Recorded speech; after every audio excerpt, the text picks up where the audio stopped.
Hare Krishna. So మనం ఇంతవరకు మాధవేంద్రపురి యొక్క భక్తి గురించి, దాని తర్వాత సాక్షి గోపాల్ యొక్క లీలల గురించి చర్చించాము. మనం ఈరోజు సార్వభౌమ భట్టాచార్య ఉద్ధరింపబడడం గురించి చర్చించుకోవడానికి ప్రయత్నం చేద్దాం. జయ జయ శ్రీ చైతన్య, జయ నిత్యానంద, జయ ద్వైత చంద్ర, జయ గౌరభక్త వృంద. సో ప్రతి చాప్టర్ స్టార్ట్ అయ్యే ముందు కృష్ణదాస్ కారజ్ గోస్వామి ఈ శ్లోకాన్ని చెప్తారనమాట. జయ జయ శ్రీ చైతన్య, జయ నిత్యానంద. శ్రీ చైతన్య మహాప్రభు కలియుగంలో శ్రీకృష్ణ భగవానుడే చైతన్యగా వచ్చినటువంటి మహాప్రభుకి జయము. నిత్యానంద ప్రభు బలరాముడి యొక్క అవతారమైన నిత్యానంద ప్రభుకి జయము. అద్వైత ఆచార్య జయము. మిగతా గౌరవ భక్తులందరూ కూడా జయం అని చెప్పేసి చెప్తున్నారు అనమాట. ఓకే. సో చైతన్య మహాప్రభు మనం గత క్లాస్లో అక్కడ సాక్షి గోపాల్ యొక్క కథని చర్చించిన తర్వాత అక్కడి నుంచి వస్తారు. అక్కడ దండభంగ లీలనే జరుగుతుంది అనమాట. అంటే చైతన్య మహాప్రభు పట్టుకున్న సన్యాస్ దండని నిత్యానంద ప్రభు దాన్ని 3 ముక్కలుగా చేసి పడేస్తారనమాట. చైతన్య మహాప్రభు బహిరంగంగా చాలా కోపాన్ని చూపిస్తారనమాట. ఎందుకంటే సన్యాసి అనేవాడు దండ క్యారీ చేయాలి. కానీ నిత్యానంద ప్రభు ఎందుకు విరిచేశారు? దండ పట్టుకొని స్నానం చేసి వస్తానని చెప్తే నిత్యానంద ప్రభు దండని 3 ముక్కలు చేస్తారనమాట. ఎందుకంటే చైతన్య మహాప్రభు కృష్ణుడు, సో నిత్యానంద ప్రభు బలరాముడు అనమాట. సో కృష్ణుడు బలరాముడు లేదంటే విష్ణువు ఆదిశేషుడు అనమాట. కాబట్టి విష్ణువు ఆదిశేషుడు విష్ణుని మోస్తాడనమాట. తన మీద తన బిడ్డగా అయి పాన్పుగా అయి భగవంతుని మోస్తాడు. అలాంటి భగవంతుని నేనే మోస్తున్నాను, నిన్ను భగవంతుడు మొయ్యాలని చెప్పేసి కర్రను 3 ముక్కలుగా ఇచ్చేస్తాడనమాట. నిత్యాన్ని ఇచ్చేస్తారు. సో ఈ విధంగా ఇది చేసి పడేస్తారనమాట. సో చైతన్య మహాప్రభు నదిలో స్నానం చేసి వచ్చిన తర్వాత ఏదైనా దండ ఎక్కడంటే, మహాప్రభు మీరు తన్మయత్వంలో నృత్యం చేస్తూ కీర్తన చేస్తూ నా మీద పడినప్పుడు అది నేను దండ మీద పడ్డాను, దండ ముక్కలు అయిపోయింది, ఎక్కడ పోయింది కూడా తెలియదు అని చెప్పేసి అంటారు అనమాట నిత్యానంద ప్రభు. సో యాక్చువల్లీ నిత్యానంద ప్రభు యొక్క ఉద్దేశం ఏంటంటే, నిత్యానంద ప్రభు సన్యాసులకి సన్యాసులో 4 స్టేజెస్ ఉంటాయి. బహుత కూటిచక, బహుదాక, దాని తర్వాత హంస, పరమహంస అని చెప్పేసి. ఈ మొదటి స్థాయిలో ఉన్న వాళ్ళకి సన్యాసి తప్ప చాలా ఉన్నత స్థాయిలో ఉన్న వాళ్ళకి సన్యాసి అవసరం లేదని చెప్పేసి నిత్యానంద ప్రభు ఇచ్చేస్తారన్నమాట. మహాప్రభు సన్యాసి కాదు, స్వయంగా దేవదేవుడి యొక్క అవతారం కాబట్టి ఇతను మోసేయండి అని చెప్పేసి ఈ ఫార్మాలిటీస్ అని అవసరం లేదు, భగవంతుడు బక్కరను ముయ్యాల్సిన అవసరం లేదని చెప్పేసి ఇచ్చేస్తారనమాట. చైతన్య మహాప్రభు అంతరంగంగా చాలా ఆనందాన్ని పొందుతారు, కానీ బహిరంగంగా మాత్రం ఒక సాధారణమైనటువంటి ఒక భక్తుడి రూపంలో ఉన్నాడు కాబట్టి, ఒక సన్యాసి రూపంలో ఉన్నారు కాబట్టి ఈయన దండ విరిచేశారు అని చెప్పేసి కోపపడతారు అనమాట. సో కాబట్టి మీరు నాతో ఉంటే ఇలానే ఏదో చేస్తుంటారు, కాబట్టి మీరు ముందైనా వెళ్ళండి లేదంటే వెనక్కైనా వెళ్ళండి మీ నలుగురు అని చెప్పేసి నలుగురు చెప్తారనమాట. కాబట్టి నిత్యానంద, జగదానంద, ముకుంద, దామోదర్ ఈ నలుగురు చైతన్య మహాప్రభుతో వస్తారనమాట. నలుగురిని వాళ్ళ నలుగురు చెప్తారనమాట, మహాప్రభు మీరే ముందు వెళ్ళండి మేము వెనక్కి వస్తామని చెప్పేసి. అంటే మహాప్రభు అక్కడి నుంచి అటార్నాల అని చెప్పేసి అంటారనమాట. అంటే అక్కడ ఒక నది ప్రవహిస్తుంటుంది, అక్కడ దాని బ్రిడ్జ్ ఉంటుంది అనమాట. అటార్నాల అంటే 8 బ్రిడ్జెస్కి బ్రిడ్జ్ ఉంటుంది. అందులో 18 కాలమ్స్ ఉంటాయి అనమాట. సో అందులో నుంచి నీరు ప్రవహిస్తుందని చెప్పేసి దాన్ని అటార్నాల్ అంటారు. అక్కడి నుంచి పూరి సుమారు 6 మైళ్ళ దూరం ఉంటుంది అనమాట. అక్కడి నుంచి జగన్నాథుడి యొక్క ఆ రోజుల్లో జగన్నాథుడి యొక్క చక్రం కనిపించేది అనమాట. ఎందుకంటే ఆ రోజులు అంత పెద్ద పెద్ద బిల్డింగ్స్ అన్ని ఉండేవి కాదు కాబట్టి 6 మైళ్ళనే కనిపించేది అనమాట. మహాప్రభు ఆ చక్రం చూసుకుంటూ పరిగెడతారనమాట. చక్రం చూడగానే ఫస్ట్ మూర్ఛపడిపోతారు, దాని తర్వాత మళ్ళీ లేచి మళ్ళీ జగన్నాథ్ దర్శించడానికి వస్తారన్నమాట. కాబట్టి ఈ విధంగా చైతన్య మహాప్రభు జగన్నాథ్ టెంపుల్కి వచ్చిన తర్వాత జగన్నాథ్ దర్శించుకుంటారు. జగన్నాథ్ దర్శించుకున్న తర్వాత పూర్తిగా రెస్ట్లెస్ అయిపోతారు అనమాట. అంటే ఆ, అంటే అతనిలో ఒక స్థిరత్వం అనేది పోతుందన్నమాట. అస్థిరంగా, ఎందుకంటే భగవంతుడి యొక్క అంత భక్తి, అంత ప్రేమ భగవంతుడి దగ్గర వచ్చినప్పుడు తను కంట్రోల్ చేసుకోలేకపోతారు అనమాట. ఈ విధంగా చైతన్య మహాప్రభు జగన్నాథ్ని వెళ్ళి కౌగిలించుకోవాలని చెప్పేసి పరిగెట్టినప్పుడు టెంపుల్ గర్భగృహంలో చైతన్య మహాప్రభు పడిపోతారనమాట. మూర్ఛపడిపోయి ఫ్లోర్ మీద, నేల మీద పడిపోతారనమాట. అంటే మహాప్రభు యొక్క భావం, ప్రేమ భావం ఏదైతే ఉందో ఈ యొక్క ఆవేశం, ప్రేమ ఆవేశం అనేది చాలా ఆ, చాలా చాలా హై లెవెల్ అనమాట. కాబట్టి బాడీ అది అది ఆ బాడీ దాన్ని తీసుకోలేనంత హై లెవెల్లో ప్రేమ ఆవేశం అనేది ఉందన్నమాట. కాబట్టి కొన్నిసార్లు బాడీ అలా ఆ, తన్మయత్వంలో ఈ సిమ్టమ్స్ అంటారనమాట. ఈ తన్మయత్వ లక్షణాలన్నీ అలా ఉంటాయన్నమాట. కొన్నిసార్లు కళ్ళల్లో విపరీతమైన నీళ్ళు రావడం, కొన్నిసార్లు రోమాంచం అవ్వడం, కొన్నిసార్లు గలము గొంతు గద్గదం అవ్వడము, కొన్నిసార్లు ఆ, వనకడము, ఇవన్నీ వస్తాయన్నమాట. కొన్నిసార్లు ఇలా మూర్ఛపడిపోవడం ఇవన్నీ ఉంటాయన్నమాట. సో ప్రేమావేశం ఎక్కువైపోతే ఆ శరీరం అనేది ఏమవుతుందంటే కింద అలా పడిపోతారనమాట. ఈ విధంగా మహాప్రభు మూర్ఛపడిపోతారు. అప్పుడు సారం భట్టాచార్య చూస్తారన్నమాట. సో అదే సమయంలో అక్కడ ఉండే ఈ సెక్యూరిటీ గార్డ్ వాడు వచ్చేసి ద్వారపాలకుడు కొట్టాలనుకుంటాడు అనమాట. ఇతను ఎవడో వచ్చి ఇక్కడ పడ్డాడు జగన్నాథుడి ముందని చెప్పేసి కొట్టడానికి ప్రయత్నం చేస్తే సారం భట్టాచార్య ఆపుతారనమాట. సో సారం భట్టాచార్య పూరి రాజ్కి గురువు అనమాట. ప్లస్ పూరి టెంపుల్కి అతను మెయిన్ అధ్యక్షుడు లాంటి వాడు అనమాట. సో అతను ఆపుతారు. ఆగు అని చెప్పేసి చెప్తారనమాట. ఈ విధంగా సారం భట్టాచార్య ఎందుకు ఆపుతారంటే సారం భట్టాచార్య చైతన్య మహాప్రభు యొక్క సౌందర్యాన్ని చూసి చాలా ఆశ్చర్యపోతారనమాట. ఇంత అందము, ఇంత సౌందర్యము, ప్లస్ ఇది ఇతను పడిపోయింది సాధారణమైన వ్యక్తి పడిపోవడం లాంటిది కాదు. ఇతని మూర్ఛ అనేది చాలా విశేషమైనది. ఇతనికి భగవంతుడి మీద ఉండేటువంటి అధికమైనటువంటి భక్తి వలన వచ్చినటువంటి ఈ పరివర్తన ఇది. కాబట్టి ఇతను సాధారణమైన వ్యక్తిలా లేడని చెప్పేసి అనుకుంటారనమాట. ఈ విధంగా చైతన్య మహాప్రభు చాలా సమయం అక్కడ ఆ ఆ మందిరంలోనే పడిపోయి ఉంటారనమాట. ఈ సమయంలో అదే టైంలో భగవంతుని భోగం పెట్టాల్సినటువంటి సమయం వచ్చేసింది. అప్పుడు ఖాళీ చేయించాలని చెప్పేసి ఆ, భట్టాచార్య ఆలోచిస్తున్నాడు. ఏం చేయాలి ఇప్పుడు ఇదని అని చెప్పేసి ఆలోచిస్తే చైతన్య మహాప్రభు ఈ విధంగా అన్కాన్షియస్ స్టేట్లో అంటే మూర్ఛ స్థితిలో ఉన్నప్పుడు సారం భట్టాచార్య కొంతమంది సేవకులను తీసుకొని వచ్చి శిష్యులను తీసుకొని వచ్చి చైతన్య మహాప్రభుని మోసుకొని వెళ్తారనమాట. తన ఇంటికి తీసుకొని వచ్చి ఇంట్లో చాలా పవిత్రమైనటువంటి ఒక రూములో అతన్ని పెడతారనమాట. ఈ విధంగా చైతన్య మహాప్రభు యొక్క శరీరాన్ని అబ్జర్వ్ చేస్తే శరీరం అంతా కూడా ఆల్మోస్ట్ శవంలాగా శరీరం ఎలాంటి మార్పు, ఎలాంటి కదలిక అనేది ఉండదన్నమాట. ఈ విధంగా ఏమీ మార్పు లేకపోతే కనీసం శ్వాస కూడా లేదు, కడుపు కూడా ఏమి కదలట్లేదు. సో సారం భట్టాచార్య చాలా టెన్షన్ పడతారు అనమాట, అసలు బతికే ఉన్నారా అని చెప్పేసి. ఈ విధంగా సారం భట్టాచార్య చిన్న దూది తీసుకొని వచ్చి అక్కడ ముక్కు దగ్గర పెడితే లైట్గా దూది అనేది కదలడం కనిపిస్తుంది అనమాట. అప్పుడు ఈ విధంగా సారం భట్టాచార్య అప్పుడు కొద్దిగా ఆ, నమ్మకం అనేది, కాన్ఫిడెన్స్, ధైర్యం అనేది వస్తుంది అనమాట. ఈ విధంగా చైతన్య మహాప్రభు ఆ, ఆ, చైతన్య మహాప్రభు దగ్గర కూర్చొని అతను ఆలోచిస్తారన్నమాట. ఇది కృష్ణుడి యొక్క కృష్ణుడి పట్ల, జగన్నాథుడి పట్ల ఉండేటువంటి అత్యధికమైనటువంటి ప్రేమ వలన వచ్చినటువంటి ఆ, లక్షణం. కాబట్టి దీన్ని సుదీప్త సాత్విక అని అంటారు. సుదీప్త సాత్విక అని అంటారు అనమాట. కాబట్టి సుదీప్త సాత్విక అంటే ఇది నిత్య సిద్ధ భక్తుల యొక్క ఆ, భక్తుల యొక్క శరీరంలోనే ఇలాంటివి వస్తాయన్నమాట. సో మహాభావము లేదా ఈ భావం అనేది చాలా రకాలుగా ఉంటుందన్నమాట.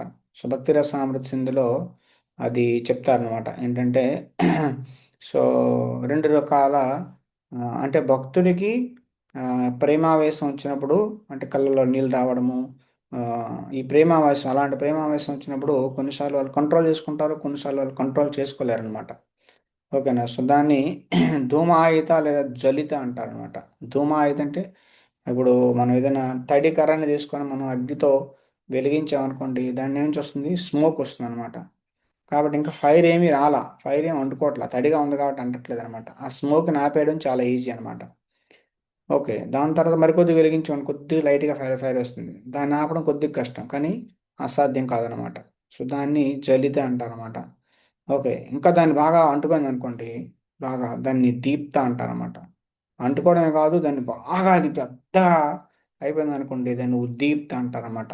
ఓకే. సో ఇంకెంత అంతకంటే ఒక కోటి రెట్లు దాన్ని ఆ ఉద్దీప్త స్థాయికి కోటి రెట్లుగా అంటుకుంది అనుకోండి, ఇంకా ఊరంతా అంటుకుంది అనుకోండి, అప్పుడు ఏమవుతుంది, అది దాన్ని ఆపడం అనేది ఎవరి వల్ల కాదనమాట. దాన్ని సుద్దీప్త అంటారనమాట. ఈ విధంగా డిఫరెంట్ డిఫరెంట్ స్టేజెస్ ఉంటాయన్నమాట. అంటే అష్టసాత్విక వికారాలు ఏవైతే ఉంటాయో రోమాంచ, కంప, అశ్రుతరంగ, ఇవన్నీ అనమాట. రోమాంచం అవ్వడము, కళ్ళల్లో నీళ్ళు రావడము, గలము గద్గద్దం అవ్వడము, దాని తర్వాత శరీరంలో రంగు, శరీరం యొక్క వర్ణం మారిపోవడము, ఆ, దాని తర్వాత ట్రంబ్లింగ్ అంటారు, అంటే మనిషి వణికిపోవడము, ఇవన్నీ కూడా సాత్విక వికారాలు అనమాట. భక్తి వలన వచ్చేటువంటి సాత్విక వికారాలు. ఇట్లు ఒక ట్రెండ్ వస్తే దాన్ని ధూమాయిత్ అంటారు, అంటే స్మోక్ లాంటిది అనమాట, దాన్ని ఆపేయవచ్చు అనమాట. దాని తర్వాత 3, 4 వచ్చాయి అనుకోండి, చాలా కష్టం. 3, 4 లక్షణాలు ఒకేసారి వస్తే దాన్ని ఆపడం కష్టం అనమాట. అదే 5, 6 వచ్చాయనుకోండి, దాన్ని ఆపడం ఇంకా కష్టం అనమాట, చాలా చాలా కష్టం అనమాట.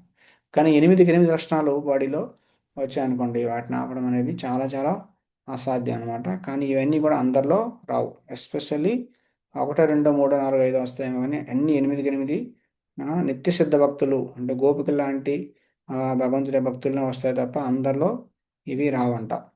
కాబట్టి చైతన్య మహాప్రభు స్వయంగా భగవంతుడే కాబట్టి అంత తీవ్రమైనటువంటి ఈ సుదీప్త స్థాయిలో అతనికి ఈ ప్రేమావేశ లక్షణాలు అనేవి కనిపించాయన్నమాట. ఓకే. కాబట్టి సారభట్టాచార్య అనుకుంటారన్నమాట, ఇదంతా కూడా చైతన్య మహాప్రభులో కనిపించేటువంటి అసాధారణమైనటువంటి తన్మయత్వపు లక్షణాలు, వీటిని అధిరూఢ భావ అని అంటారని చెప్పేసి అంటారనమాట. కాబట్టి ఇది ఇంత ఇంత విపరీతమైనటువంటి ఆ, స్- భావం, భక్తి భావన అనేది సాధారణమైన మనిషికి ఎలా సాధ్యమవుతుంది అని అతనికి డౌట్ వస్తుంది అనమాట. ఈ విధంగా సార్వభట్టాచార్య ఆలోచిస్తూ ఉంటే, చైతన్య మహాప్రభు యొక్క భక్తులు ఎవరైతే వెనకాల వస్తున్నారో, నిత్యానంద ప్రభు, దామోదర్, ముకుంద, ఆ, వీళ్ళందరూ కూడా వాళ్ళు సింహదారి దగ్గరికి వస్తారనమాట. సింహదారి దగ్గరికి వస్తే అక్కడ ఉండేటువంటి భక్తులు, అంటే బయట వాళ్ళందరూ కూడా బెగ్గర్స్ ఉంటారు కదా, చాలా మంది బిచ్చగాళ్ళు అందరూ అనుకుంటున్నారు అనమాట, ఏంటి ఎవరో సన్యాసి వచ్చారంట, జగన్నాథపురి టెంపుల్లోకి వెళ్ళారంట, అదే జగన్నాథ్ టెంపుల్లోకి వెళ్ళారంట, అందులో పడిపోయారంట, అతన్ని సారం భట్టాచార్య అతని ఇంటికి తీసుకెళ్లారంట అని చెప్పేసి వాళ్ళు అనుకుంటున్నారు అనమాట. ఇంకా వీళ్ళందరూ అనుకుంటున్నారు, నిత్యానంద ప్రభు వీళ్ళందరూ ఏమనుకుంటున్నారు, మహాప్రభు వచ్చారు కదా, ఎక్కడికి వెళ్ళారు, ఎక్కడున్నారని అనుకోకముందు ఆల్రెడీ డిస్కషన్ జరుగుతుంది అనమాట బయట. సో వీళ్ళకి అర్థమైంది అనమాట, ఓహో సారం భట్టాచార్య అని అతను ఎవరో ఉన్నారు, అతను తీసుకెళ్లారని చెప్పేసి. ఓకే. అప్పుడు అదే సమయంలో ఇది వింటుంటే గోపీనాథ్ ఆచార్య వస్తారనమాట. సో గోపీనాథ్ ఆచార్య ఎవరంటే, గోపీనాథ్ ఆచార్య సారం భట్టాచార్య యొక్క సిస్టర్ యొక్క హస్బెండ్ అనమాట. సో అతను వస్తారనమాట. సో ఈ విధంగా గోపీనాథ్ ఆచార్య అదే సమయంలో వస్తే, అతను నవద్వీప్లో నదియాలో ఉండేవారు అనమాట. సో సో ఈ విధంగా చైతన్య మహాప్రభు గురించి గోపీనాథాచార్య కూడా తెలుసు అనమాట. సో గోపీనాథాచార్యకి ముకుంద వీళ్ళందరికీ ఆల్రెడీ తెలుసు అనమాట. ఎస్పెషల్లీ ముకుంద గురించి ముకుందతో పరిచయం ఉందన్నమాట. అందుకని చెప్పేసి జగన్నాథపురిలో అతను చూడగానే చాలా ఆశ్చర్యపోతారన్నమాట. ఏ ముకుందా, మీరు ఇలా ఇక్కడ ఎలా వచ్చారు, ఇక్కడేంటి ఎంత ఆశ్చర్యంగా కనిపించారని చెప్పేసి అంటారనమాట. సో ముకుంద దత్త ఆ, ప్రణామం చేస్తారనమాట గోపీనాథాచార్యకి. గోపీనాథాచార్య అతన్ని కౌగలించుకుంటారు. ఈ విధంగా చైతన్య మహాప్రభుని చదువుతారనమాట. సో ముకుంద చెప్తారనమాట, ఆల్రెడీ చైతన్య మహాప్రభు వచ్చేసారు, ఓకే మేము వెనకాల వచ్చాము, అతను ముందు వచ్చారు, మేము అతనితోనే వచ్చామని చెప్పేసి అంటారనమాట. ఈ విధంగా గోపీనాథాచార్య నిత్యానంద చూడగానే నిత్యానంద ప్రభుకి ప్రణామం చేస్తారన్నమాట. ఈ విధంగా భక్తులందరినీ కలిశాక చైతన్య మహాప్రభు గురించి అడుగుతారన్నమాట, చైతన్య మహాప్రభు ఎక్కడ ఎక్కడ ఏం చేస్తారు, ఎలా వచ్చారు, ఏం చేస్తున్నారు అని చెప్పేసి అంటారన్నమాట. సో ముకుంద చెప్తారన్నమాట, చైతన్య మహాప్రభు సన్యాసం తీసుకున్నారు, సన్యాసం తీసుకొని జగన్నాథ్పురి రావాలనుకుంటారు, జగన్నాథ్పురి వచ్చారు, మమ్మల్ని అందరినీ తీసుకుని వచ్చారని చెప్పేసి అంటారన్నమాట. ఈ విధంగా చైతన్య మహాప్రభు మమ్మల్ని వదిలేసి వెనక వదిలేసి ముందు నడుచుకుంటూ వచ్చారు, కాబట్టి మేము అతని కోసం వెతుకుతూ వస్తున్నాం అని చెప్పేసి వాళ్ళు అంటారన్నమాట. ఈ విధంగా కానీ మాకు అర్థమైంది, ఇక్కడ జనం అందరూ మాట్లాడుకుంటారు, మహాప్రభు జగన్నాథ దర్శనంతో జగన్నాథ మందిరంలో ఆ, పడిపోయారు, మూర్ఛ పడిపోయారు అని చెప్పేసి సారంభట్టాచార్యని అతను ఎవరో ఇంటికి తీసుకెళ్లారంట అని చెప్పేసి చెప్తారన్నమాట. కాబట్టి ఈ విధంగా అందుకోసం మిమ్మల్ని కలవాలనుకుంటున్నాము, మీరే ఎక్కడికి వచ్చారు అని చెప్పేసి అంటారనమాట. ఎందుకంటే గోపీనాథాచార్య సారంభట్టాచార్య చాలా ఆ, బంధువులు కాబట్టి. కాబట్టి సారంభట్టాచార్య ఇంటికి వెళ్దాం, చైతన్య మహాప్రభుని చూద్దాం, దాని తర్వాత జగన్నాథ్ని చూద్దాం అని చెప్పేసి వీళ్ళు అంటారన్నమాట. ఈ విధంగా ఆ, ఈ విధంగా ఆ, ఇది విన్నాక గోపీనాథాచార్య ఆనందపడతారు, ఓ మహాప్రభు వచ్చారని చెప్పేసి. మళ్ళీ బాధ కూడా పడతారన్నమాట, మహాప్రభు వచ్చారు అని మర్చిపెట్టిపోయారు, అసలు ఏమైందని చెప్పేసి కొద్దిగా ఆ, చింత కూడా ఉంటుందన్నమాట. ఈ విధంగా గోవిందాచార్య వీళ్ళందరినీ కూడా ఆ, నిత్యానంద ప్రభు వీళ్ళందరినీ కూడా సారంభట్టాచార్య ఇంటికి తీసుకెళ్తారనమాట. సో సారంభట్టాచార్య ఇంటికి రాగానే అందరు కూడా చూస్తారన్నమాట. చైతన్య మహాప్రభు మూర్ఛపడిపోయి పూర్తిగా చైతన్యం లేకుండా పడి ఉంటారన్నమాట. సో, ఆ పరిస్థితుల్లో చూసినప్పుడు గోపీనాథాచార్య చాలా దుఃఖపడతారు. కానీ మహాప్రభుని చూసిన ఆనందం కూడా ఉంటుందన్నమాట. సో, సారంభట్టాచార్య అందరిని పిలిపించి ఇంట్లో రమ్మంటారు. నిత్యానంద ప్రభు చూసిన వెంటనే నిత్యానంద ప్రభు ప్రణామం చేస్తారు. సారంభట్టాచార్య భక్తులందరికీ కలిసిన తర్వాత అందరినీ స్వాగతిస్తారు. సో, వాళ్ళు కూడా చైతన్య మహాప్రభుని చూడడానికి చాలా సంతోషపడతారన్నమాట. సో, భట్టాచార్య మీరందరూ కూడా జగన్నాథ్ దర్శనం చేసుకొని రండి అని చెప్పేసి తన కొడుకు పేరు చందనేశ్వర్ అనమాట. చందనేశ్వర్ నుంచి పంపిస్తారన్నమాట. వెళ్ళి చందనేశ్వర్ వీళ్ళందరినీ జగన్నాథ్ దర్శనం చేసుకొని చేయించుకొని తీసుకురని చెప్పేసి అంటారనమాట. సో, ఈ విధంగా వీళ్ళందరూ వెళ్ళి జగన్నాథ్ దర్శనం చేసుకుంటారనమాట. సో, నిత్యానంద ప్రభు చాలా చాలా తన్మయత్వంలో వెళ్తారనమాట జగన్నాథ్ దర్శించుకున్నప్పుడు. సో, నిత్యానంద ప్రభు ఇంకా నిత్యానంద ప్రభు కూడా పూర్తిగా ఫెయింట్ అయ్యి అంటే మూర్ఛపడిపోయే స్థితికి వచ్చేసరికి అక్కడ ఉన్న భక్తులు వాళ్ళందరూ పట్టుకుంటారనమాట నిత్యానంద ప్రభు పడిపోకుండా. సో, ఈ విధంగా అదే సమయంలో జగన్నాథుడి యొక్క పూజారి జగన్నాథ మాల తీసుకుని వచ్చి నిత్యానంద ప్రభుకి వేస్తారనమాట. సో, ఈ విధంగా అందరూ ఆనందపడతారన్నమాట. జగన్నాథ మాల నిత్యానంద ప్రభు కోసం పూజారి తీసుకుని వచ్చి ఇచ్చారని చెప్పేసి. సో, ఈ విధంగా వాళ్ళందరూ జగన్నాథ దర్శనం చేసుకున్న తర్వాత మళ్ళీ చైతన్య మహాప్రభు దగ్గరికి వస్తారనమాట సారంభట్టాచార్య ఇంటికి. ఈ విధంగా భక్తులందరూ కూడా గట్టిగా బిగ్గరగా హరే కృష్ణ మంత్రాన్ని చెప్పిస్తారన్నమాట. హరే కృష్ణ కృష్ణ కృష్ణ హరే హరే హరే రామ రామ రామ హరే హరే అని చెప్పేసి బిగ్గరగా ఎప్పుడైతే వీళ్ళు హరే కృష్ణ మంత్రాన్ని చెప్పిస్తారో వెంటనే చైతన్య మహాప్రభు కళ్ళు తెరిచి మళ్ళీ చైతన్యంలోకి వస్తారన్నమాట. ఈ విధంగా చైతన్య మహాప్రభు లేవగానే హరి హరి అంటారనమాట. హరి హరి అంటారనమాట. సారంభట్టాచార్య మళ్ళీ చాలా ఆనందపడతారనమాట. ఓ మహాప్రభు మళ్ళీ చైతన్యంలోకి వచ్చారని చెప్పేసి మహాప్రభు పాదాల నుంచి ధూళి తీసుకుంటారు. తన తల మీద పెట్టుకుంటారనమాట. ఈ విధంగా భట్టాచార్య చెప్తారనమాట. మీరందరూ కూడా వెళ్ళండి, మధ్యాహ్నం స్నానం చేసి రండి, మీ అందరి కోసం నేను జగన్నాథ మహాప్రసాదం అరేంజ్ చేసి పెడతానని చెప్పేసి అంటారనమాట. ఈ విధంగా చైతన్య మహాప్రభు భక్తులందరూ కూడా సముద్రానికి వెళ్ళి స్నానం చేసుకొని వాళ్ళు వస్తారన్నమాట. సో, చైతన్య మహాప్రభు కాళ్ళు కడుక్కొని కూర్చుంటారన్నమాట. ఆసనం మీద కూర్చొని లంచ్ చేయడానికి సిద్ధపడతారన్నమాట. సారంభట్టాచార్య జగన్నాథ మహాప్రసాదం తీసుకొస్తారు. ఈ విధంగా చైతన్య మహాప్రభు చాలా ఆనందంగా మహాప్రసాదాన్ని స్వీకరిస్తారన్నమాట. చైతన్య మహాప్రభుకి చాలా చాలా స్పెషల్ రైస్ అనేది ప్రిపేర్ చేసి ఇస్తారనమాట. అదే జగన్నాథ ప్రసాదం ఇస్తారు. సో, అందులో మంచి అన్ని రకాల కూరగాయలు అన్నీ ఉంటాయి, మంచి కూరలు ఉంటాయి అన్నమాట. అన్ని గోల్డెన్ ప్లేట్ మీద పెడతారన్నమాట, బంగారపు పళ్ళాల మీద. ఈ విధంగా చైతన్య మహాప్రభు భక్తుల సాంగత్యంలో జగన్నాథుడు మహాప్రసాదాన్ని స్వీకరిస్తారు. స్వరమఠాచార్య అందరూ స్వయంగా అతనే వడ్డిస్తారన్నమాట. చైతన్య మహాప్రభు చెప్తారన్నమాట, నాకు బాయిల్డ్ వెజిటబుల్స్ ఇవ్వండి, అంటే జస్ట్ కూరలు మాత్రం ఇవ్వండి. ఓకే, కేక్స్, స్వీట్స్, దాని తర్వాత రబిడి, మిల్క్తో చేసిన ప్రిపరేషన్స్ అన్ని భక్తులకు పంచండి, నాకు మాత్రం చాలా సింపుల్ ఉండేటువంటి కూరగాయలు మాత్రం ఇవ్వండి అని చెప్పేసి అంటారనమాట. సుసారాం భట్టాచార్య చెప్తారన్నమాట, చేతులు జోడించి చెప్తారన్నమాట, ఓకే మీరందరూ కూడా జగన్నాథ్ యొక్క మహాప్రసాదాన్ని స్వీకరించండి దయచేసి అని చెప్పేసి అంటారనమాట. ఈ విధంగా కేక్స్, రకరకాల రబిడి అంటే మిల్క్ని బాగా పాలను బాగా మరగబెడితే వచ్చేటువంటి ప్రిపరేషన్ అనమాట. వాటితో చేసినటువంటి చాలా చాలా ఐటమ్స్ ఉంటాయి. అవన్నీ కూడా అందరూ వాళ్ళందరికీ పెడతారు. ఈ విధంగా దాని తర్వాత నీరు ఇస్తారన్నమాట, చేతులు కాళ్ళు నోర్లు కడుక్కోవడానికి. ఈ విధంగా చైతన్య మహాప్రభు భక్తులందరి నుంచి కూడా పర్మిషన్ తీసుకొని మేము కూడా ప్రసాదం తీసుకుంటామని చెప్పేసి అంటారు వాళ్ళందరూ తిన్న తర్వాత అనమాట. ఈ విధంగా గెస్టులకి అందరికి బాగా పెట్టి అందరు తిన్నాక అప్పుడు చైతన్య మహాప్రభు గోపినాథ ఆచార్య వాళ్ళు లంచ్ తీసుకోవడానికి వెళ్తారనమాట. సో, వెళ్ళాక చైతన్య మహాప్రభు వాళ్ళు తీసుకొని వస్తారన్నమాట. ఈ విధంగా చైతన్య మహాప్రభు ప్రణామం చేసిన తర్వాత ఓం నమో నారాయణాయ అని చెప్పేసి ప్రణామం చేస్తారు సారంభట్టాచార్య. సో, అంటే మీరు నారాయణుడు అనేటువంటి విధంగా అనమాట. అంటే నిజంగా చైతన్య మహాప్రభు నారాయణుడు ఆ విధంగా కాదనమాట, ఇతను సన్యాసి కాబట్టి నారాయణుడు అని చెప్పేసి. సో, మాయావాదులు ఏంటంటే ఎవడైనా సన్యాసం తీసుకుంటే వాడు నారాయణుడు అయిపోయాడని చెప్పేసి భావిస్తారన్నమాట. సో నారాయణ భవేత్ దండమాత్రాన్ని దండ ఆ, మాత్రేన ఆ, దండ ధరేత్ ఆ, నారాయణ భవేత్ అని చెప్పేసి అంటారు అన్నమాట. అంటే ఎవరైనా సన్యాసాన్ని స్వీకరిస్తే వాడు నారాయణుడు అయిపోతాడని చెప్పేసి వాళ్ళు భావిస్తారు. కానీ ఆ విధంగా నారాయణ, ఓం నమో నారాయణాయ అని చెప్పేసి అంటారు. ఇది నారాయణతో సమానం అని చెప్పేసి.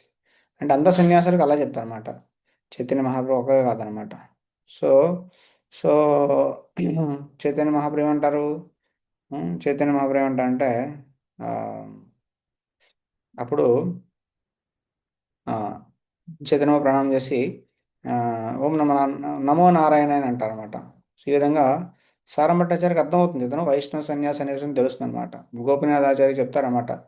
ఆ, సో ఏం చెప్తారంటే అసలు చైతన్య మహాప్రభు యొక్క గతం ఆశ్రమం ఏంటి, ఆ, బ్యాక్గ్రౌండ్ ఏంటి, ఎక్కడి నుండి వచ్చారు, అతను పేరేంటి, అసలు మొత్తం వివరాలన్నీ చెప్పండి అని చెప్పేసి గోపినాథాచార్య అంటే గోపినాథాచార్య చెప్తారన్నమాట. సో నవద్వీప్ అనేటువంటి పట్టణంలో జగన్నాథ మిశ్ర అనేటువంటి ఒక వ్యక్తి ఉన్నాడు. అతని యొక్క చైతన్య మహాప్రభు అతని యొక్క పుత్రుడు అని చెప్పేసి అంటారనమాట. కాబట్టి అతని ముందు పేరు చైతన్య మహాప్రభు ముందు పేరు విశ్వంబర్ మిశ్రా. కాబట్టి ఇతను నీలంబర్ చక్రవర్తి యొక్క కో- నీలంబర్ చక్రవర్తి యొక్క మనవడు అనమాట. ఎందుకంటే వీళ్ళ తల్లి చైతన్య మహాప్రభు వాళ్ళ తల్లి పేరు సచీమాత, సచీమాత తండ్రి నీలంబర్ చక్రవర్తి అనమాట. సో భట్టాచార్య చెప్తారన్నమాట, ఓ నీలంబర్ చక్రవర్తి, నీలంబర్ చక్రవర్తి మా తండ్రి యొక్క క్లాస్మేట్ అని చెప్పేసి అంటారన్నమాట. మా తండ్రి పేరు మహేశ్వర్ విశారద, అతని క్లాస్మేట్ నీలంబర్ చక్రవర్తి అని చెప్పేసి అంటారన్నమాట.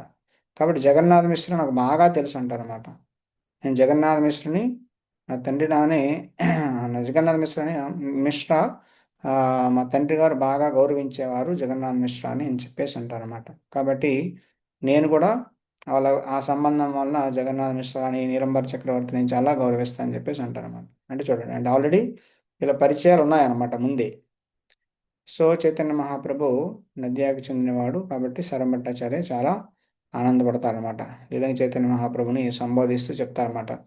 ఏం చెప్తారంటే మీరు చాలా గౌరవనీయులు, అంతేకాదు మీరు సన్యాసి, కాబట్టి నేను మీ యొక్క దాసుని అవ్వాలనుకుంటున్నాను అని చెప్పేసి అంటారనమాట. సో కాబట్టి అంటే గృహస్థులు అనేవాళ్ళు సన్యాసులకి దాసులు కావాలని చెప్పేసి అనుకుంటారన్నమాట. ఎందుకంటే సన్యాసాశ్రమం అనేది చాలా ఉన్నతమైన ఆశ్రమం అని చెప్పేసి వర్ణాశ్రమ ధర్మంలో సన్యాసుల్ని గురువులుగా భావిస్తారన్నమాట. సో కాబట్టి వాళ్ళు సమాజానికి లీడర్స్గా భావించి వాళ్ళు చెప్పినట్టు వాళ్ళ దాసులు కావాలి, ఆ విధంగా మనకు కూడా కొంత భగవంతుడి యొక్క అనుగ్రహం వస్తుందని చెప్పేసి వాళ్ళు భావిస్తారనమాట. కాబట్టి నేను మీకు దాసుని అవ్వాలని చెప్పేసి అంటారన్నమాట. చైతన్య మహాప్రభు ఎప్పుడైతే ఉంటారో వెంటనే భగవంతుని విష్ణువుని స్మరిస్తారన్నమాట. ఈ విధంగా చైతన్య మహాప్రభు చెప్తారన్నమాట, మీరు వేదాంత సూత్రాన్ని చెప్పగలిగే ఇంత పండితులు, ఇంత వేదాంత పారంగతులు, కాబట్టి మీరు ప్రపంచాన్ని అందరి గురువు, కాబట్టి వాళ్ళందరి యొక్క శ్రేయోభిలాషి, కాబట్టి ఆ, మీరు సన్యాసులు కూడా చాలా మేలు చేస్తున్నారు, అందరిని పిలుస్తారు, అందరికీ చక్కగా భోజనాలు పెడతారు, జగన్నాథ ప్రసాదం తినిపిస్తారు అని చెప్పేసి అంటారన్నమాట. నేను చాలా చిన్నవాడిని, యవ్వనంలో ఉన్న సన్యాసిని, కాబట్టి నాకు సరైన జ్ఞానం లేదు, మంచి ఏదో చెడు ఏదో ఏమో తెలియదు, కాబట్టి నేను నిన్ను ఆశ్రయిస్తున్నాను, నేను మిమ్మల్ని గురువుగా స్వీకరించి మీ దగ్గర నుంచి వేదాంతం నేర్చుకోవాలనుకుంటున్నానని మహాప్రభు చెప్తారన్నమాట వినయంతో. కాబట్టి నేను ఇక్కడికి వచ్చిందే మేము మీ సాంగత్యం తీసుకోవడం కోసం అని చెప్పేసి అంటారన్నమాట. కాబట్టి నేను మిమ్మల్ని ఆశ్రయిస్తున్నాను, కాబట్టి నన్ను అన్ని విధాలుగా మీరు చూసుకోండి, నా పాలన అలన లాలన అన్నీ మీరే చూసుకోండి అని చెప్పేసి అంటారన్నమాట. ఈ విధంగా ఆ, చైతన్య మహాప్రభు ఆ, చెప్తారన్నమాట. ఈరోజు జరిగిన సిచ్యువేషన్ చాలా భయంకరమైంది, చాలా పెద్ద సమస్య. ఈరోజు నేను జగన్నాథ్ టెంపుల్లో పడిపోయాను, మీరు వచ్చి కరుణతో నన్ను తీసుకొని వచ్చారని చెప్పేసి మహాప్రభు అలా అతన్ని అప్రిషియేట్ చేస్తారనమాట. స్వరం భట్టాచార్య చెప్తారన్నమాట. సో ఎప్పుడు కూడా మీరు ఒంటరిగా వెళ్ళి జగన్నాథ దర్శనం చేసుకోవద్దు, మీరు భక్తులతోనూ మిగతా భక్తులతోనూ మరికొద్ది మందిని తీసుకుని వెళ్ళి జగన్నాథ్ దర్శించుకోండి అని చెప్పేసి అంటారనమాట. చైతన్య మహాప్రభు చెప్తారన్నమాట,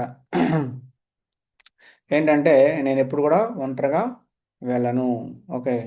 సో అంతేకాదు జగన్నాథ్ దగ్గర వెళ్ళను, నేను గరుడ స్తంభం నుంచే జగన్నాథ్ దర్శించుకుంటాను అంటారనమాట. అంటే గరుడ స్తంభం నుంచి జగన్నాథ్ చాలా 30-40 అడుగులు, అంతకన్నా ఎక్కువే బహుశా. సో 50 ఫీట్ కన్నా ఇంకా ఎక్కువే ఉంటుంది అనమాట. అంత దూరం నుంచి నేను దర్శించుకుంటాను అని చెప్పేసి అంటారనమాట. సారం భట్టాచార్య అప్పుడు చెప్తాను, గోపినాథాచార్య చెప్తారనమాట. సో చైతన్య మహాప్రభుని తీసుకొని జగన్నాథ్ దర్శనం ఇప్పించండి అని చెప్పేసి ఉంటారనమాట. కాబట్టి మా యొక్క అత్తగారి ఏదైతే ఉందో, మా అత్తగారి ఇల్లు ఒకటి ఉంది, ఖాళీగా ఉంది, ఏకాంతంలో ఉంటుంది, కాబట్టి అక్కడ అన్ని రకాల అరేంజ్మెంట్స్ ఇక్కడ చేయండి అని చెప్పేసి అంటే గోపీనాథాచార్య చైతన్య మహాప్రభుని సారభట్టాచార్య వాళ్ళ అత్తగారి ఇంటికి తీసుకుని వచ్చి అక్కడ అన్ని ప్లేసులు చూపిస్తారు. నీళ్ళు ఎక్కడ, టబ్స్ ఎక్కడ, వాటర్ ప్లాంట్స్ ఎక్కడ, అన్నీ చూపిస్తారనమాట. ఓకే, కావాల్సిన అన్ని స్నానపానాలకు అన్ని అరేంజ్ చేస్తారనమాట. సో గోపీనాథాచార్య మరుసటి రోజు చైతన్య మహాప్రభుని తెల్లవారుజామున ఆమ్, జగన్నాథ దర్శనం కోసం తీసుకెళ్తారనమాట. విధంగా గోపీనాథాచార్య, ముకుంద్ దత్త ఇద్దరు కలిసి ఆ, గోపీనాథాచార్య ముకుంద్ దత్తని కూడా తీసుకుని వెళ్తారు. సారమట్టాచార్య ఇంటికి వస్తారనమాట.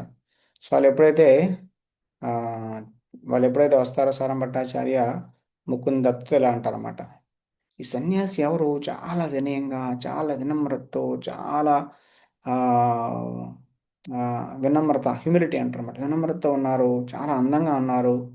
ఓకే, కాబట్టి అతన్ని చూస్తే నాకు ఏదో తెలియనటువంటి ప్రేమ, భక్తి వచ్చేస్తుంది అంటున్నారన్నమాట.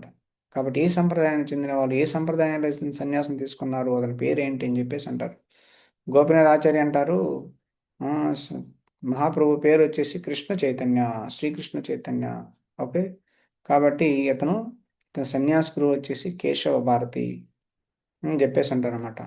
కాబట్టి సరమఠాచార్య అంటారనమాట, శ్రీకృష్ణ చైతన్య, శ్రీకృష్ణ చాలా బాగానే ఉంది, చైతన్య అనేది అంత బాగాలేదంటారనమాట. ఎందుకంటే ఆ, అదే శ్రీకృష్ణ, శ్రీకృష్ణ అనేది శ్రీకృష్ణ చైతన్య గుడ్ నేమ్, కృష్ణ అనే గుడ్ నేమ్, కానీ ఈ ఈ చైతన్య అనే పేరు చూసేసరికి ఇది భారతి కమ్యూనిటీకి చెందిందనమాట. సో సన్యాసుల్లో కూడా చాలా రకాలు ఉంటాయన్నమాట. సరస్వతి, భారతి, పూరి అని రకరకాల పేర్లు ఉంటాయన్నమాట. సో గిరి, పర్వత అని రకరకాల పేర్లు ఉంటాయన్నమాట. ఇది సెకండ్ క్లాస్ సన్యాసి టైటిల్ అనమాట భారతి అనేది. కాబట్టి గోపినాథాచార్య చెప్తారన్నమాట, చైతన్య మహాప్రభు ఆ, బహిరంగమైనటువంటి ఫార్మాలిటీస్ అతనికి అవసరం లేదు. ఉం? అతను సన్యాసం యాక్సెప్ట్ చేయాల్సిన అవసరమే లేదు. అతను ఇంకా హయ్యర్ లెవెల్ సన్యాసం యాక్సెప్ట్ చేయాల్సిన అవసరం లేదని చెప్పేసి అంటారన్నమాట. సారం భట్టాచార్య అంటారు, మహాప్రభు ఆ, చాలా యవ్వనంలో ఉన్నారు కాబట్టి సన్యాసాన్ని ఎలా నిలుపుకోగలుగుతారు, సన్యాస నియమాలన్నీ ఎలా పాటించగలుగుతారు అని చెప్పేసి అంటారన్నమాట. కాబట్టి నేను వేదాంత ఫిలాసఫీని నేను నేర్పిస్తా చైతన్య మహాప్రభు అని చెప్పేసి ఉంటారన్నమాట. ఈ విధంగా అతని యొక్క వైరాగ్యంలో ఫిక్స్ అయి ఉంటారు. ఈ విధంగా అతను మోనిజం అంటే ఆ, అద్వితీయమైనటువంటి ఆ, ఆ, ద్వైతం కాదు, అద్వైతం, అద్వైతమైనటువంటి సిద్ధాంతంలో, అద్వైత సిద్ధాంతం మార్గంలో నడవగలుగుతారని చెప్పేసి అంటారు అనమాట. కాబట్టి వేదాంత సూత్రాలను నేర్పిస్తా అంటారు. అంటే జ్ఞానం బాగా ఉంటే అతని అన్ని నియమాల్ని పాటిస్తారని చెప్పేసి చెప్తారన్నమాట. సారమట్టాచార్య చెప్తారన్నమాట, మహాప్రభు కావాలంటే అతనికి నేను మంచి సంప్రదాయంలో, ఫస్ట్ క్లాస్ సాంప్రదాయంలో సెకండ్ క్లాస్ నుంచి ఫస్ట్ క్లాస్కి అప్గ్రేడ్ చేయగలను, ఉన్నతమైన స్థాయికి తీసుకురాగలను, మళ్ళీ నేను అతనికి సన్యాస దీక్ష ఇస్తానని చెప్పేసి అంటారనమాట. గోపినాథాచార్య ముకుంద్ ఇద్దరు చాలా దుఃఖితులు అవుతారనమాట. గోపినాథాచార్య ఇది వినగానే గోపినాథాచార్య చెప్తారన్నమాట, సారం భట్టాచార్య అంటారనమాట, మై డియర్ భట్టాచార్య, నాయన, మీరేమి చైతన్య మహాప్రభుకి మీరేమి చేయాల్సిన అవసరం లేదు. ఓకే, కాబట్టి దేవదేవుడికి ఉండాల్సినటువంటి అన్ని లక్షణాలు ఇతనిలో పూర్తి డిగ్రీలో, పూర్తి పరిమాణంలో ఉన్నాయి. కాబట్టి మీరు సన్యాసిగా ఏం చేయాల్సిన అవసరం ఏమీ లేదు, ఇతను స్వయంగా భగవంతుడు అని చెప్పేసి అంటున్నాడు. చైతన్య మహాప్రభు దేవదేవుడు, దేవదేవుడు యొక్క అవతారం, దేవదేవుడే స్వయంగా వచ్చాడు. కానీ మూర్ఖులకి, జ్ఞానం లేని వాళ్ళకి ఈ విషయం తెలియదని చెప్పేసి అతన్ని మందలిస్తారన్నమాట. సరభట్టాచార్య శిష్యులు అందరూ ఉంటారన్నమాట. ఈ చైతన్య మహాప్రభు దేవుడు అంటున్నారు, ఏంటి ఏంటి ప్రూఫ్ ఉంది, ఏ విధాల్లో ఎక్కడ రాసింది చెప్పండి అని చెప్పేసి అంటారన్నమాట. సారంభట్టాచార్య చెప్తారన్నమాట, మేమంతా కూడా లాజిక్గా, తెలివిగా, అనుమాన ప్రమాణాలతో మేము అన్ని నమ్ముతాం తప్ప గుడ్డిగా ఎవరిని యాక్సెప్ట్ చేయమంటారన్నమాట. గోపినాథ్ ఆచార్య అంటారు, చైతన్య మహాప్రభుని అర్థం చేసుకోవాలి, భగవంతుని అర్థం చేసుకోవాలంటే ఓన్లీ భగవంతుడి యొక్క అనుగ్రహం ఉంటేనే అర్థం చేసుకుంటాం తప్ప మన బుద్ధితో, మన యొక్క ఆ, ఆ, రకరకాల ఏమంటారు, లాజిక్ లాజిక్తో, మన యొక్క గెస్ వర్క్తో మనం భగవంతుని అర్థం చేసుకోలేము. ఆ, కాబట్టి అది చెప్తారనమాట. సో భగవంతుని అర్థం చేసుకోవాలంటే భగవంతుని యొక్క మెర్సీ అనేది మనకి కావాలన్నమాట. సో భాగవతం కూడా అదే చెప్తుంది. భగవంతుని మెర్సీ అనేది లేకపోతే ఎవడు భగవంతుని అర్థం చేసుకోలేరు అనమాట. సో కాబట్టి అతాపితే దేవ పదాంబుదద్దయ ప్రసాదులేశాన గృహీవ ఏవ హి జానాతి తత్తం భగవన్ మహిమ్నో చాన్యో ఏకోపి చిరన్ విచిన్వన్. అంటే అతాపి తే దేవ పదాంబుజ ద్వయం. ఎవడైతే భగవంతుడి యొక్క పదాంబుజ పాదాల యొక్క అనుగ్రహాన్ని ఎవడైతే రిసీవ్ చేసుకోలేదు లేదో అలాంటి వాడు యాక్చువల్గా భగవంతుడి యొక్క గొప్పతనాన్ని అర్థం చేసుకోలేడు. కాబట్టి వాళ్ళు ఎంత మనోకల్పనతో భగవంతుని తెలుసుకోవడానికి ప్రయత్నం చేసినా ఆ, వాళ్ళు ఎన్ని సంవత్సరాలు శాస్త్రాలు వేదాలు చదివినా భగవంతుడి మెరిసి అనేది లేనప్పుడు వాళ్ళు అర్థం చేసుకోలేరు అనమాట. కాబట్టి వేదేషు దుర్లభం అదుర్లభం ఆత్మభక్తు. సో భగవంతుని అర్థం చేసుకోవడం అంత ఈజీ ఏం కాదు. శాస్త్రాలు చదివేసినంత మాత్రం భగవంతుని అర్థం చేసుకోలేము. భగవంతుడి యొక్క అనుగ్రహం అనేది ఉండాలని చెప్పేసి ఉంటారన్నమాట. కాబట్టి నాయమాత్మ ప్రవచనేన లభ్య అంటే భాగవతం చెప్తుందన్నమాట. ప్రవచనాలు ఇచ్చేసి లెక్చర్స్ ఇచ్చేసి నువ్వు ఎంత కథాకారు అవ్వచ్చు, ఎంత బాగా ఆడియన్స్ని ఇంప్రెస్ చేయొచ్చు, ఎంత లెక్చర్ నువ్వు అంత గొప్పవాడవైన ప్రజల దృష్టిలో భగవంతుని అర్థం చేసుకోవడానికి అది ఏమీ క్వాలిఫికేషన్ కాదంట. నా ప్రవచనైన లభ్య. ప్రవచనాల ద్వారా నువ్వు భగవంతుని పొందలేవు. తపస్సు ద్వారా భగవంతుని పొందలేవు. వేదాలు శాస్త్రాలు పెద్దగా చదివేసి ఎక్కువ జ్ఞానాన్ని సంపాదించడం ద్వారా కూడా నువ్వు భగవంతుని పొందలేవు. మరి ఎలా పొందుతాము? ఉం? అదే చెప్తా నాకం మాహం ప్రకాశ సర్వస్య యోగమాయ సమావృత మూఢోయం నా విజానాతి లోకము మజమవ్యం. నాహం ప్రకాశ సర్వస్య యోగమాయ నేను యోగమాయతో కప్పబడి ఉంటాను కాబట్టి ఎవ్వడు నన్ను అర్థం చేసుకోలేడని చెప్పేసి అంటున్నమాట. కాబట్టి రూపగోస్వామి చెప్తున్నారు అత శ్రీకృష్ణ నామాది నా భవేత్ గ్రాహ్యంద్రే సేవన్ముఖ చివాదు స్వయమేవ స్ఫురత్యద. శ్రీకృష్ణ నామాది నా భవేత్ గ్రాహ్యమింద్రియ బ్లంట్ మెటీరియల్ సెన్సెస్తో భౌతికమైనటువంటి ఇంద్రియాలతో మనం భగవంతుని నామాది అంటే నామ రూప గుణ లీలల్ని కృష్ణుని యొక్క నామ రూప గుణ లీలల్ని మనం మన భౌతికమైన ఇంద్రియాలతో అర్థం చేసుకోలేము. ఓకే అత శ్రీకృష్ణ నామ నా భవేత్ గ్రాహ్యమింద్రియ సేవన్ముఖే జీవాదో. సేవ సేవ ముఖ అంటే ఫస్ట్ మనం సేవన్ముఖం అవ్వాలంటే సేవాభావం మనలో ఉండాలన్నమాట. భగవంతుని ప్రసన్నం చేయాలన్నటువంటి భావం ఉండాలి. ఓకే ప్రత్యేకంగా భగవంతుని నామాన్ని జపించడం ద్వారా భగవంతుని కీర్తించడం ద్వారా మనం అర్థం చేసుకోవడం సాధ్యం అవుతుంది అన్నమాట. సేవన్ముఖ జీవేదో జీవాదు స్వయమేవ స్ఫురత్యత. అలా కూడా మనం అర్థం చేసుకోలేం. భగవంతుడే స్వయమేవ అతనికి అతనే వచ్చి ప్రకటన అవ్వాలన్నమాట. మనకి రివీల్ చేయాలి తప్ప నేను ఇంత చేస్తున్నా అంత చేస్తున్నా ప్రకటన అవుతాడో లేదా అని చెప్పేసి మనం ఫోర్స్ఫుల్గా మనం భగవంతుని మన ముందు ప్రకటన అయ్యేటట్టు మనకు రివీల్ చేసేటట్టు మనం చేయలేము అనమాట. భగవంతుడు మనం చేసే సేవ భక్తితో ఎప్పుడు ప్రసన్నం అవుతాడో అప్పుడే అతనే ప్రకటన చేస్తాడు అనమాట. ఈ విధంగా ఎవరు కూడా భగవంతుని బలవంతంగా అర్థం చేసుకోవాలని చెప్పేసి ప్రయత్నం చేసిన ఏది కూడా వర్కౌట్ అనేది అవ్వదనమాట. అదే భాగవతం చెప్తుందన్నమాట. తాపితే దేవ సో పదాంబుతద్వయం అదుర్లభం ఆత్మభక్తు. ఓకే సో ఈ విధంగా నా గోపీనాథ్ ఆచార్య చెప్తాను అనమాట. ఓహో మీరు చదివేసి మీ యొక్క తెలివితో మీ యొక్క బుద్ధితో మీ యొక్క లాజిక్తో ఇతను భగవంతుడే కాదో తెలుసుకోవాలనుకుంటున్నారా? అంత ఈజీనా భగవంతుడు అంటే అని చెప్పేసి చెప్తారనమాట. కాబట్టి మీరు భగవంతుడి యొక్క అనుగ్రహం లేశమాత్రం కూడా పొందలేదు. ప్రసాద లేశ అంటే అనుగ్రహం అన్నమాట. ప్రసాదం అంటే అనుగ్రహం. ఏ మాత్రం కూడా మీరు పొందలేదు కాబట్టి మీరు మీ ముందే స్వయంగా భగవంతుడు ఉన్నా కానీ మీరు అర్థం చేసుకోలేకపోతున్నారంటే చూసుకోండి అని చెప్పేసి అంటారు. కాబట్టి మీ ముందే అతను అంత గొప్ప ఆ, అచ్చ సాత్విక వికారాన్ని ప్రదర్శించినప్పుడు కూడా మీకు అర్థం కావట్లేదు భగవంతుడు అని చెప్పేసి అంటే ఇంకెవడేం చేస్తారని చెప్పేసి చెప్తారనమాట.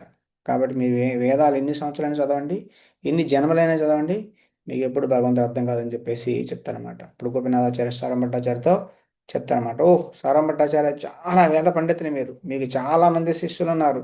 ఓకే భూమి మీద మీ అంత పండితుడు ఎవడూ లేడు. ఓకే కానీ మీకు భగవంతుడి యొక్క అనుగ్రహం అనేది లేశ మాత్రం కూడా లేదు. కాబట్టి భగవంతుడు వచ్చి ముందు ఉన్నా నువ్వు భగవంతుని తెలుసుకోలేవు. నీ ఇంట్లోకి వచ్చి నీ ముందు కనిపించినా నువ్వు భగవంతుని గుర్తించలేకపోతున్నావు. ఇన్ని వేదాలు చదివావు, ఇంత పండితుడు నువ్వు భూమి మీద నీ అంత పండితుడు లేడైనప్పుడు నీకు అర్థం కావట్లేదు అని చెప్పేసి అంటున్నాడు. కాబట్టి ఇది నీ తప్పు కాదు. ఓకే, ఇది నీ తప్పు కాదు. నువ్వు భగవంతుని నీ తెలివితో అర్థం చేసుకోలేవు అని చెప్పేసి అంటాడనమాట. శరభట్టాచార్య చెప్తారన్నమాట, ఏ గోపీనాథాచార్య ఆలోచించి మాట్లాడు. ఓకే, నువ్వు భగవంతుడి యొక్క అనుగ్రహణ పొందావని చెప్పేసి ఏంటి సాక్ష్యం, ప్రూఫ్ ఏంటి అని చెప్పేసి అంటారనమాట. గోపీనాథాచార్య అంటారు, నాకు భగవంతుడి గురించి పూర్తి జ్ఞానం ఉంది, పరమసత్యం గురించి పూర్తి జ్ఞానం ఉంది, కాబట్టి నాకు భగవంతుడి యొక్క అనుగ్రహం వచ్చిందని చెప్పడానికి ఇదే నిదర్శనం అంటారన్నమాట. ఈ విధంగా గోపీనాథాచార్య చెప్తారన్నమాట. స్వయం చైతన్య మహాప్రభు ప్రదర్శించినటువంటి తన్మయత్వ లక్షణాలని నువ్వు చూసావు, నీ కళ్ళలతో చూసావు. అతను ఏ విధంగా డీప్ డివోషన్లో గాఢమైనటువంటి భక్తిలో పూర్తిగా నిమగ్నమైపోయి ఉన్నప్పటికీ, అతను చూసినప్పటికీ కూడా ఇతడు దేవుడని నీకు నువ్వు తెలుసుకోలేకపోతున్నావు అని చెప్పేసి అంటారన్నమాట. కాబట్టి ఈ విధంగా దేవదేవుడిని చూసినప్పటికి నువ్వు అర్థం చేసుకున్నట్టు ఉంటే దీన్ని దీన్ని మాయ అంటారు. దీన్ని మాయ అంటారు, స్వరంభట్టాచార్య అని చెప్పేసి అంటారు అనమాట. కాబట్టి ఈ మాయ యొక్క ప్రభావం ఏదైతే ఉంటుందో దాన్ని బహిర్ముఖ జన అంటారు. అంటే వాడిని ఒక బహిరంగమైన, ఒక సాధారణమైన, ఒక భౌతికమైన వ్యక్తి వాడు, మాయ ప్రభావం ఉన్నవాడు అనమాట. కాబట్టి అందుకని చెప్పేసి వాడు చూస్తున్నప్పుడు కూడా నిజాన్ని తెలుసుకోలేకపోతున్నాడు అని చెప్పేసి గోపీనాథాచార్య చెప్తారన్నమాట. శరం నవ్వుతారనమాట, నవ్వి చెప్తారన్నమాట. ఓకే, దాని తర్వాత గోపీనాథాచార్య చెప్తారనమాట, మనం భట్టాచార్య చెప్తారనమాట, మనం ఫ్రెండ్లీగా మాట్లాడుకుందాం, కోపం ఎందుకు. ఓకే, మనం శాస్త్రం ప్రకారం లాజిక్గా డిస్కస్ చేసుకుందాం, నువ్వు కోపడాల్సిన అవసరం లేదు. కాబట్టి నేను శాస్త్రాల ఆధారంగా నేను మాట్లాడుతున్నా, కాబట్టి ఇందులో నువ్వేమి అపరాధంగా తీసుకోవాల్సిన అవసరం లేదంటున్నావు అంటారనమాట. మహాప్రభు చాలా డెఫినెట్గా గొప్పవాడు, చాలా గొప్ప భక్తుడు, నేను ఒప్పుకుంటా.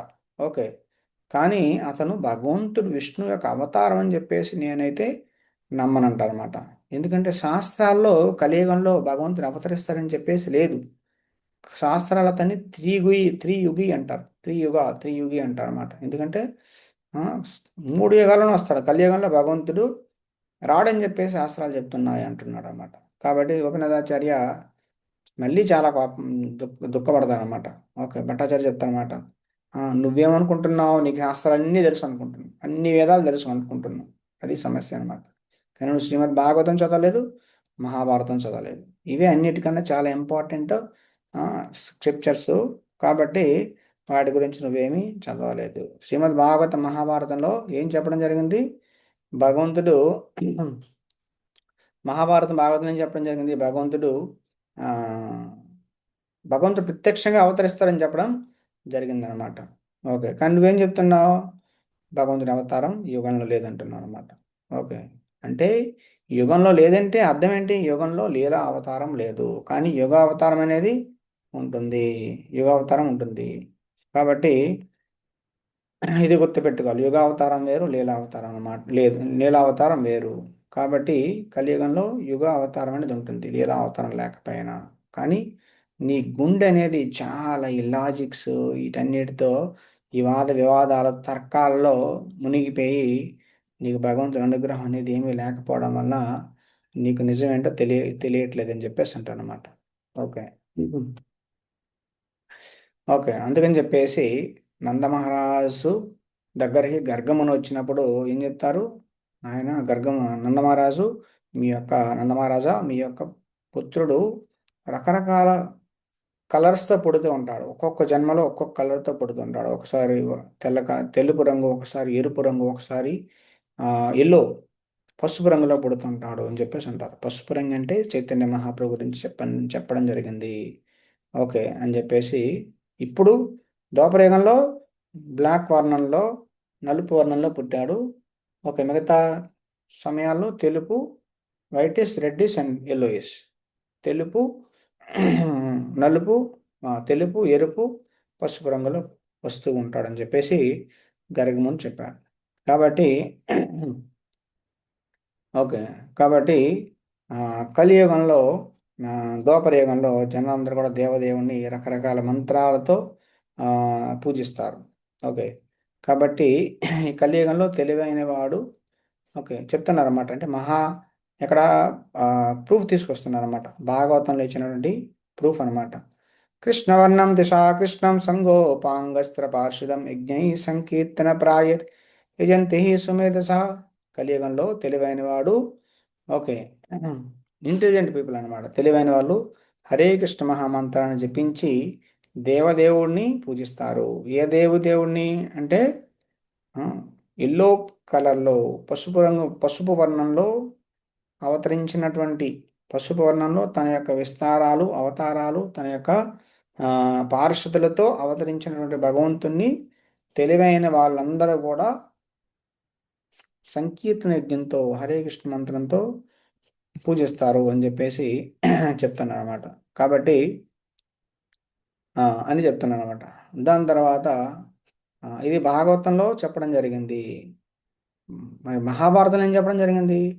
సువర్ణవర్ణో హేమాంగో వర్ణ వరంగా చందనాంగది సన్యాసకృశమశాంతో నిష్ఠా శాంతి పరాయణ. అంటే చైతన్య మహాప్రభు గౌర్ సుందర్, ఓకే, బంగారు వర్ణంలో వస్తారు. శరీరం అంతా కూడా పూర్తిగా కరిగిన బంగారంలా మెరిసిపోతూ ఉంటుంది. ఓకే, అతని శరీరం అంతా కూడా చందనం రాయబడి ఉంటుంది. ఈ విధంగా అతను సన్యాసం స్వీకరిస్తారు. ఓకే, ఈ విధంగా పూర్తిగా ఇంద్రియ నిగ్రహం కలిగి ఉంటారు. ఈ విధంగా అతను మాయావాది సన్యాసం నుంచి వ్యతిరేకంగా భక్తియుక్త సేవని, సంకీర్తన్ని ప్రచారం చేస్తారు. ఇది మహాభారతంలో విష్ణు సహస్రనామ స్తోత్రంలో చెప్పడం జరిగింది. సువర్ణవర్ణో హేమాంగో, సువర్ణ అంటే బంగారం రంగు అనమాట. హేమ అంగ అంటే అతని శరీరం బంగారంలో ఉంటుందని చెప్పేసి అనమాట. కాబట్టి చందనాంగది అంటే చందనం రాసుకొని ఉంటారు. సన్యాసాన్ని స్వీకరిస్తారు. సమహ ఇంద్రియ కలిగి ఉంటారు. ప్రశాంతంగా ఉంటారు. ఆ, నిష్ఠిత నిష్ఠి అంటే స్థిరత్వాన్ని కలిగి ఉంటారు అనమాట. ఈ విధంగా శాంతిపరాయణ అంటే శాంతి ప్రచారం చేస్తారన్నమాట. శాంతిని అంటే హరే కృష్ణ మంత్రం ద్వారా సమాజంలో ఉండేటువంటి సమస్యలన్నీ కూడా పోతాయన్నమాట. ఈ విధంగా హరినామ సంకీర్తన్ని ప్రచారం చేస్తారని చెప్పేసి చెప్పడం జరిగిందనమాట. కాబట్టి గోపీనాథాచార్య చెప్తారనమాట. కాబట్టి ఇంకా శాస్త్రాల నుంచి చెప్పి ఉపయోగం లేదు నీకు. ఎందుకంటే నువ్వు ఒక శుష్కమైనటువంటి పండితుడి, డ్రై, ఎండిపోయినటువంటి, జ్యూస్ లేనటువంటి ఎండిపోయినటువంటి ఒక పండితుడు అనమాట నువ్వు. అంటే ఆ, అంటే లాజిక్, రీజన్, అంటే తర్క వితర్కంలో ఏమవుతుందంటే ఓన్లీ పై పై మాటలే తప్ప అందులో ఏమీ ఆనందం ఉండదు అనమాట. భక్తి చేసేవాడు ఒక ఎమోషన్, ఒక ఫీలింగ్, ఒక భగవంతుడి పట్ల ఒక భావం అని ఉంటుంది. కాబట్టి అది జ్యూసీగా, చాలా ఆనందంగా, హార్ట్గా ఉంటుంది అనిపిస్తుంది అనమాట. కానీ ఆ భక్తి అనేది లేకుండా ఓన్లీ మాటలతో వాద వివాదాలు చేసుకుంటారే వాళ్ళని అది శుష్క జ్ఞానం అంటారు అనమాట. ఎండిపోయినటువంటి రోటీ తిన్నాం అనుకోండి, ఎలా ఉంటుంది? మెత్తగా చక్కగా అప్పుడే చేసిన ఫ్రెష్ రోటీ మీద కొద్దిగా నెయ్యి వేసి తీసుకుంటే చాలా చక్కగా ఉంటుంది. అదే 4 రోజులు 10 రోజులు అయిన తర్వాత తిన్నాం అనుకోండి, ఎండిపోయిందని శుష్క రోటీ అంటారు అనమాట. ఈ విధంగా నువ్వు కూడా అలాంటి పండితుడు అనమాట, శుష్కమైన పండితుడు అనమాట. కాబట్టి నీకు ఎంత చెప్పినా వేస్ట్. నీకు చెప్పడం అంటే బ్యారెన్ ల్యాండ్ మీద విత్తనం వేసినట్టు అనమాట. కాబట్టి అంటే ఆ, రాయి మీద విత్తనం వేసినట్టు అనమాట. అది ఎలాగో మొలకెత్తది అని చెప్పేసి ఉంటారనమాట. కాబట్టి ఎప్పుడైతే భగవంతుడు నీతో ప్రసన్నం అవుతాడో అప్పుడే నువ్వు శాస్త్రాలకు సారాన్ని చేసుకుంటావు. ఈ విధంగా నువ్వు ఈ యొక్క తర్క వితర్కాల్ని, వాద వివాదాలని విడిచిపెట్టేసి భగవంతుని యాక్చువల్గా అర్థం చేసుకుంటావు అని చెప్పేసి చెప్తారనమాట. కాబట్టి ఈ శిష్యులు కూడా అలాంటి వాళ్ళే.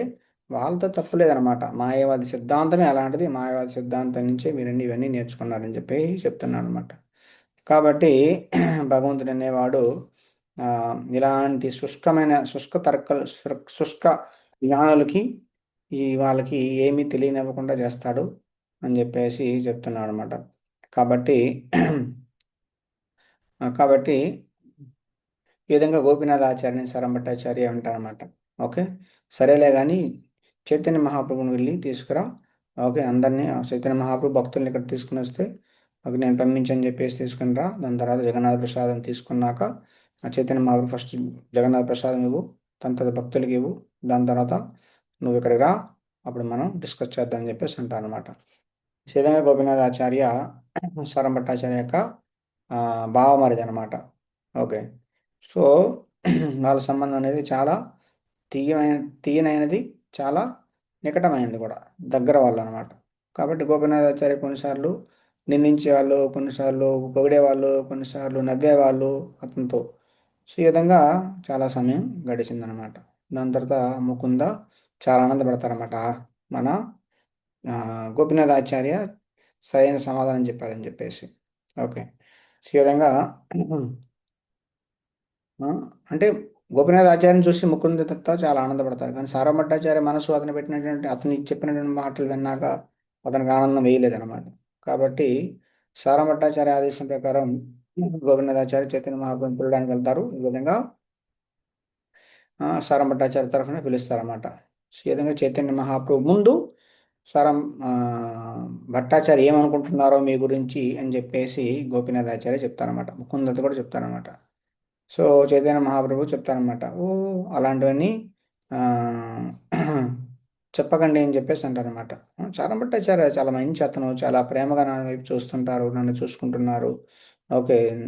కాబట్టి ఒక తండ్రిలా నన్ను చూసుకుంటున్నారు, నన్ను రక్షించాలనుకుంటున్నారు. ఓకే. ఆ, నేను అన్ని నియమాలు పాటించేటట్టుగా చూసుకుంటున్నారు, అతనిలో తప్పేముంది అని చెప్పేసి అంటారనమాట. ఈ విధంగా చైతన్య మహాప్రభు సారం భట్టాచార్య మళ్ళీ నెక్స్ట్ డే మార్నింగ్ వచ్చేసి జగన్నాథ్ దర్శించడానికి వెళ్తారనమాట.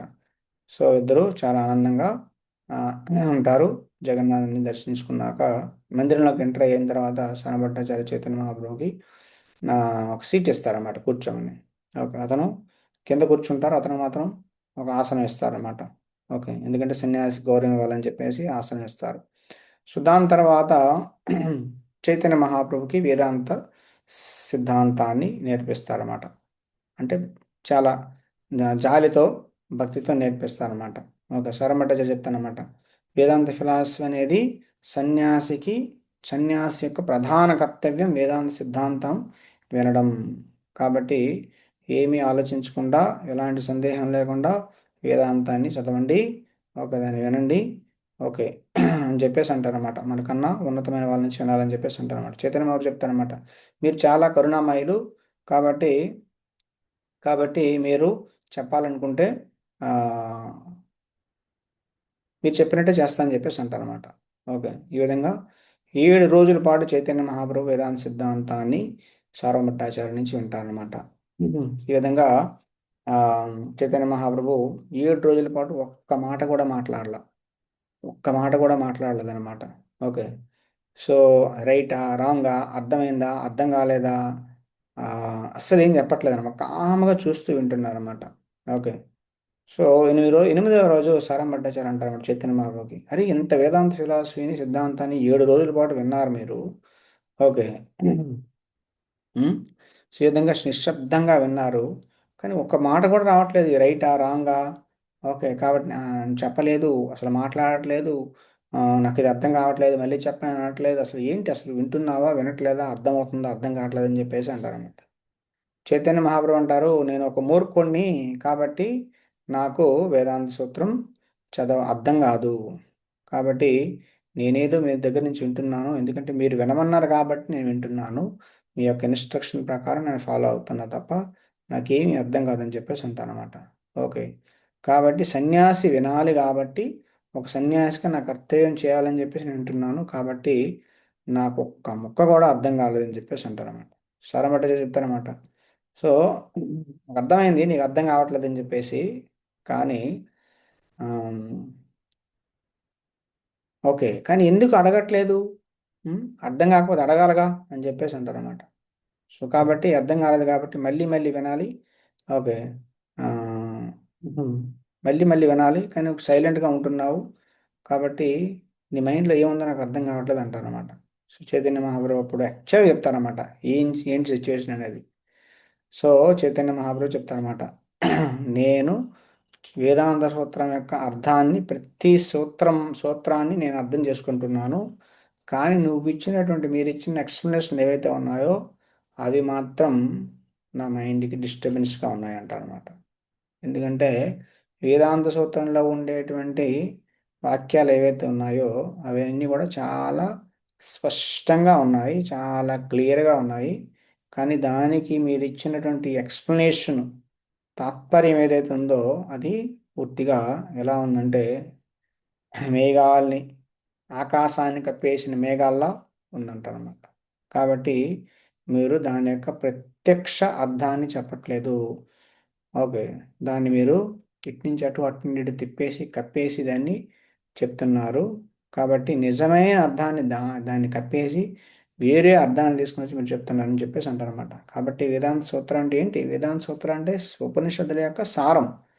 కాబట్టి అందులో ఉన్నటువంటి డైరెక్ట్ మీనింగ్ అంటే ప్రత్యక్ష అర్థం ఏదైతే ఉందో అది ఉపనిషత్తులో ఉన్నదే కదా, వేదాంత సూత్రంలో ఉన్నది. కాబట్టి సో డైరెక్ట్ మీనింగ్ ఏదైతే ఉందో, ప్రత్యక్ష అర్థం ఏదైతే ఉందో దాన్ని స్వీకరించాలి. దాన్ని ఇటు అటు మార్చకుండా, దానికి దుర్వ్యాఖ్యానం చెప్పకుండా, రకరకాల మనకు నచ్చిన వ్యాఖ్యానాలు దాని మీద ఇవ్వకుండా దాన్ని ఉన్నది ఉన్నట్టుగా యాక్సెప్ట్ చేయాలి. కానీ నువ్వు ప్రత్యక్ష అర్థం ఏదైతే ఉందో దాన్ని పక్కన పెట్టేసి మీ యొక్క సొంత కల్పించుకున్న ఆ, వ్యాఖ్యానాల్ని మీరు ఇస్తున్నారు. కాబట్టి అని చెప్పేసి అంటారు అనమాట. కాబట్టి సో చాలా రకాల సూత్రాలు, చాలా రకాల నిదర్శనాలు, ప్రూఫ్స్ ఉంటాయి ప్రతిదానికి. కానీ వేదాల్లో ఉన్నటువంటి నిదర్శనం అన్నిటికన్నా ముఖ్యమైనదని చెప్పేసి అంటారన్నమాట. ఫర్ ఎగ్జాంపుల్ ఏంటి? శంఖము ఒక జంతువు యొక్క బోన్ అయినప్పటికీ వేదాలు ఏం చెప్తున్నా? ఇది పరిశుద్ధమైనది అని చెప్తాను. అందుకే మందిరంలో మనం వాడతాం. అదేవిధంగా గోబర్, కౌడంగ్ ఏదైతే ఉందో గోమయం, అది అనేది చాలా, ఏ జంతువు యొక్క మయమైన మలమైన అది శుద్ధమైనది. కానీ గోవుది మాత్రం చాలా పవిత్రమైనదని శాస్త్రాలు చెప్తున్నాయి. కాబట్టి మనం దాన్ని యాక్సెప్ట్ చేస్తున్నాం అన్నమాట. అంటే అర్థం ఏంటి? శాస్త్రాలు ఏం చెప్తున్నాయో దాన్ని మనం డైరెక్ట్గా అంగీకరిస్తాం. కాబట్టి వేదవాక్యాలు అనేవి అవి వాటికి అవే నిదర్శనము. వాటికి వేరే ఇంకో ప్రూఫ్ అనేది అవసరం లేదనమాట. కాబట్టి కాబట్టి అక్కడ ఏముందో దాన్ని మనం స్వీకరించాలి. దాన్ని మనం మార్చుకుంటా, దాన్ని దాన్ని ఇటు అటు తిప్పకుండా, దానికి రకరకాల వ్యాఖ్యానాలు ఇవ్వకుండా మనం చెప్పాలి. వేదాలు ఏం చెప్తున్నా దాన్ని డైరెక్ట్గా దాన్ని అర్థం చేసుకోవాలి అని చెప్పేసి అంటారనమాట. చైతన్య మహాప్రభు చెప్తానమాట. కాబట్టి వేదాంత సూత్రాన్ని వ్యాసదేవులు వారు రాశారు. ఓకే, సో అలాంటి వేదాంత సూత్రము లేదా బ్రహ్మసూత్రం అంటారు. బ్రహ్మసూత్రం అనేది సూర్యుడిలాగా చాలా ప్రకాశవంతమైంది. ఓకే, అంటే చాలా స్పష్టంగా ఉంటుందన్నమాట. కాబట్టి దాన్ని చాలామంది ఆ స్పష్టమైనటువంటి ఆ సూర్యుడిని మేఘాలు కొన్నిసార్లు కప్పేసి మనకు మబ్బుల్లా ఉంటాయి అన్నమాట. ఆ మబ్బుల్లాగా మేఘాలతో మీరు కప్పేసి మబ్బు సృష్టిస్తున్నారు ఆ సూర్యుడికి అంత పడకుండా అని చెప్పేసి కొంతమంది అలా చేస్తున్నారని చెప్పేసి మహాప్రభు అంటారు అన్నమాట. కాబట్టి కాబట్టి వేద సాహిత్యాలన్నీ కూడా ఏం చెప్తున్నాయి? పరబ్రహ్మం అనేది అంతిమ సత్యము.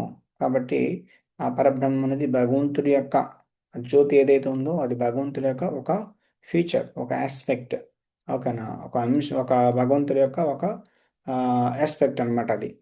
ఓకే, సో ఈ విధంగా పరమసత్యము ఒక వ్యక్తి. ఓకే, షడైశ్వర్యపూర్ణుడైన వాడు భగవంతుడు. కాబట్టి అలాంటి భగవంతుణ్ణి నువ్వు నిరాకారంగా, రూపరహితంగా, ఒక జ్యోతిగా చెప్పడానికి ప్రయత్నం చేస్తున్నావు. కాబట్టి సో నీ వేదాల్లో, ఉపనిషత్తుల్లో ఏదైతే నిరాకారం అనేది ఉందో, ఓకే, అది యాక్చువల్గా ఏం చెప్తున్నాయి? ఆ నిరాకారం అనేది భగవంతుని నుండి వస్తుంది. ఆ జ్యోతి అనేది భగవంతుని నుండి వస్తుంది, భగవంతుడి శరీరం నుంచి వస్తున్నటువంటి కాంతి అని చెప్పేసి చెప్తారనమాట. ఓకే, కాబట్టి భగవంతుడు యాక్చువల్గా భగవంతుని పరమసత్యాన్ని రకరకాలుగా అర్థం చేసుకోవచ్చు. బ్రహ్మేతి పరమాత్మేతి భగవానేతి సత్తి, పరబ్రహ్మంగా, పరమాత్మగా, భగవంతుడిగా అర్థం చేసుకోవచ్చు. ఓకే, కానీ అన్నీ కూడా భగవంతుని సూచిస్తాయి అని చెప్పేసి చెప్తారన్నమాట. ఈ విధంగా చైతన్య మహాప్రభు చెప్తారన్నమాట. ఏంటంటే భగవంతుడు ఏకో బహుశ్యాం, ఒక భగవంతుడు చాలా రూపాలుగా విస్తరిస్తాడు. ఈ విధంగా అతను భౌతిక శక్తి, మాయాశక్తి మీద దృష్టి చాలించినప్పుడు, తన గ్లాన్స్ విసిరినప్పుడు ఏమవుతుంది? సృష్టి అంతా యాక్టివ్ అవుతుంది అనమాట. కాబట్టి సో ఆ, ఈ విధంగా యాక్టివ్ అవుతుంది. కాబట్టి బ్రహ్మన్ లేదా పరబ్రహ్మము అంటే భగవంతుడి శరీరం నుంచి వచ్చేటువంటి కాంతి కిరణాలు అని వేదాలు చెప్తున్నాయి అనమాట. ఓకే, కాబట్టి వేదాల యొక్క నిజమైనటువంటి అర్థాన్ని, రహస్యమైన అర్థాన్ని ఎవరు సాధారణ మనుషులు అర్థం చేసుకోలేరు. అందుకని చెప్పేసి వాటి కోసం పురాణాలు ఇవ్వడం జరిగిందనమాట. కాబట్టి అని చెప్పేసి చెప్తున్నారన్నమాట. సో ఈ విధంగా పురాణాలని ఉన్నాయని చెప్పేసి చెప్తారన్నమాట. సో చైతన్య మహాప్రభు ఈ విధంగా రకరకాలుగా ఎక్స్ప్లెయిన్ చేయడానికి ప్రయత్నం చేస్తారన్నమాట. ఓకే. సో దాని తర్వాత ఆ, సో దాని తర్వాత ఇంకా ఎక్స్ప్లెయిన్ చేస్తారు. చాలా లాంగ్ భగవంతుడి శక్తి అనేది 3 రకాలుగా ఉంటుంది. అవన్నీ ఎక్స్ప్లెయిన్ చేస్తారు. మనం దీన్ని నెక్స్ట్ క్లాస్లో చర్చించుకోవడానికి ప్రయత్నం చేద్దాం. హరే కృష్ణ హరే కృష్ణ కృష్ణ కృష్ణ హరే హరే హరే రామ రామ రామ హరే హరే. హరే కృష్ణ. సో ఎవరికైనా క్వశ్చన్స్ ఉంటే అడగచ్చు.